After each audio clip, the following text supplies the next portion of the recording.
नमस्कार, आप देख रहे हैं डॉक्टर साहेब आपके साथ मैं हूं उसका दर्शकों। आज के इस एपिसोड में हम बात करेंगे और ये जानेंगे, हम देखते हैं जब भी बात हम करते हैं शुगर के बारे में तो अक्सर ये कहा जाता है कि मीठी चीज़ें से नहीं खानी है, चीनी नहीं खाना है। और ख़ासकर अगर हम बात करें चावल के बारे में तो ऐसा कहा जाता है कि जिनको भी डायबिटीज़ है उन्हें चावल नहीं खाना चाहिए।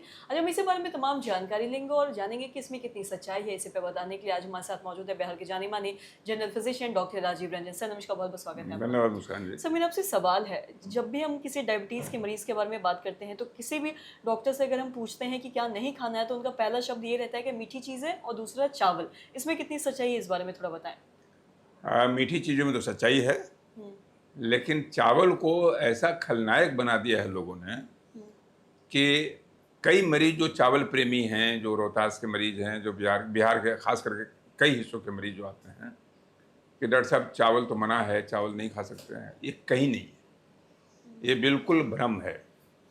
चावल अगर वही चावल मना है जो प्रोसेस्ड राइस है, यानी जिसका फाइबर रेशा बिल्कुल निकल चुका है, लेकिन जो ब्राउन राइस है, जो पार बॉइल्ड राइस है, जो वो खाने में कहीं कोई कतई परहेज नहीं है। मुस्कान जी, इस बात को समझ लीजिए। इसलिए और गांव में तो चावल स्टेपल फूड होता था। हम लोग देखे हुए हैं कि बचपन में गांव में दोनों बार लोग चावल खाते थे। उनको आपने चावल की मनाही कर दी तो जीवन का आधा आकर्षण तो यूं ही खत्म हो गया खाने का।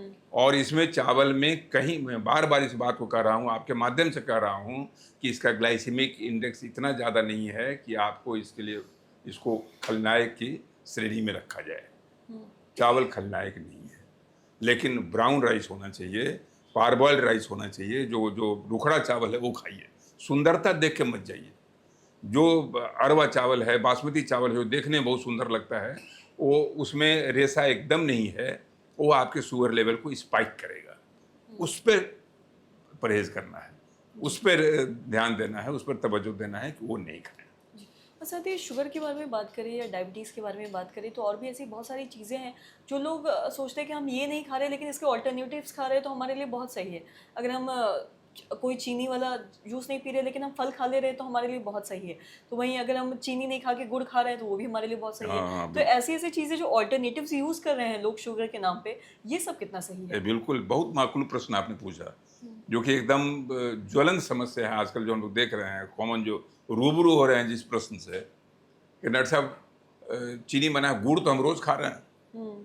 गुड़ खा रहे हैं। हम कहे भाई किसने आपको बता दिया कि डायबिटीज नहीं, तो गुड़ में तो कोई दिक्कत है नहीं। ये कितना बड़ा भ्रामक तथ्य है। चीनी और गुड़ उतना ही ज़्यादा खतरनाक है, चीनी की तरह ही खतरनाक, क्योंकि वो भी स्टीप राइज करता है ब्लड शुगर। इसलिए कभी भी भगवान के वास्ते कभी चीनी या गुड़ दोनों में किसी का इस्तेमाल नहीं करें।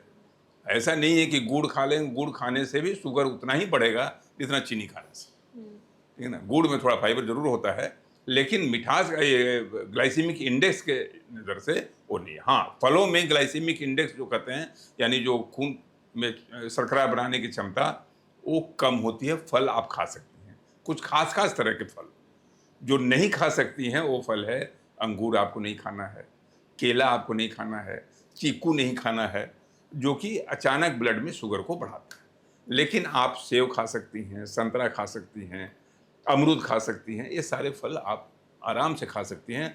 लेकिन पहला प्रिंसिपल है मुस्कान जी कि जो भी खाएं परिमाण कम रखें। शुगर डायबिटीज़ का पहला प्रिंसिपल है क्वांटिटी पर ध्यान दें। क्वालिटी तो ध्यान देने, लेकिन सबसे जरूरी है क्वांटिटी पर ध्यान दें। जी, सर बहुत बहुत शुक्रिया तमाम जानकारी देने के लिए। तो आशा करते हैं दर्शकों, जो तमाम जानकारी है आपके लाभदायक रहे। तो आज के इस वीडियो में इतना ही और ये वीडियो देखने के लिए आपका बहुत बहुत धन्यवाद।